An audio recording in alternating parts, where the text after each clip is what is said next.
এয়ারপোর্টের একটা ভিড় হয়ে গেছে এবং নিরাপত্তার একটা বিষয়। আপনারাও সারাদিন রোজা থেকে কষ্ট করে অনেকক্ষণ ধরে এখানে অপেক্ষা করেছেন।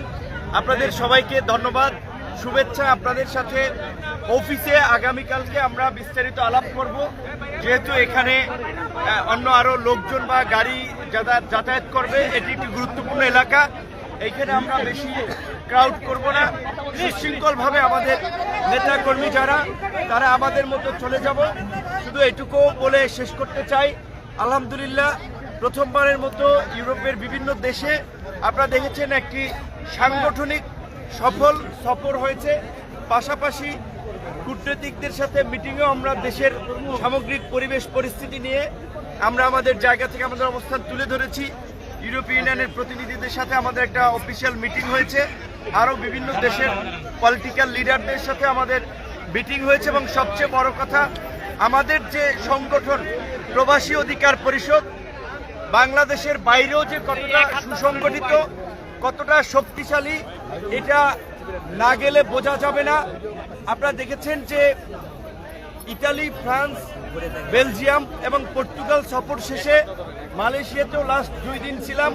তারপরেও নেতা কর্মীদের যে আকাঙ্ক্ষা, তাদের সাথে একটু সময় দেওয়া, তাদের 2-1টি প্রোগ্রামে অংশ নেওয়া, সেটি আমরা সম্পন্ন করতে পারি নাই। কারণ তারা এক একটা দেশের এক একটা শহরে বাস করে, সেখানে দূরত্বের একটা বিষয় আছে, প্লাস হচ্ছে আপনার সময়েরও সংকট আছে। তো এর মধ্যে দিয়ে একটা বিষয় আমরা অবলোকন করেছি যে দেশের মধ্যে থেকেও আমরা দেশের বাইরেও প্রবাসী অধিকার পরিষদ, গণ অধিকার পরিষদের একটি সহযোগী সংগঠন কতটা ছড়িয়ে দিতে পেরেছি এবং শক্তিশালী করতে পেরেছি। সারা বাংলায় কোনো নেতা আছে? কোনো নেতা আছে? এই তোমার নেতা, এই আমার নেতা, এই সারা বাংলায় আমার নেতা, এই তোমার নেতা, এই আমার নেতা। সকল কৃতিত্ব আপনাদের।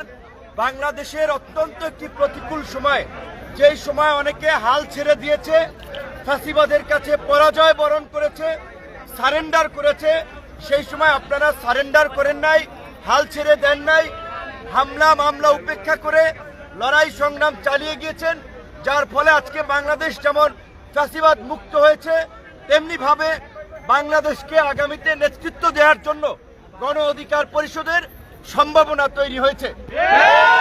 সেই সম্ভাবনাকে সাফল্যে পরিণত করার জন্য আমাদেরকে অত্যন্ত সুশৃঙ্খল এবং মানুষের কাছে ইতিবাচকভাবে নিজেদেরকে উপস্থাপন করতে হবে।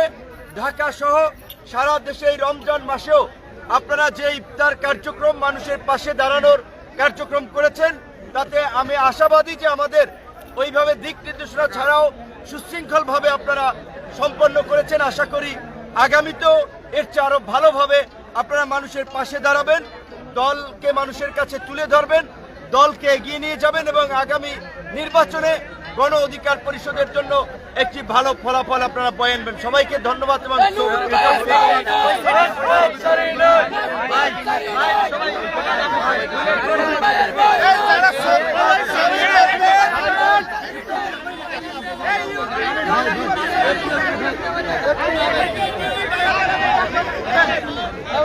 যারা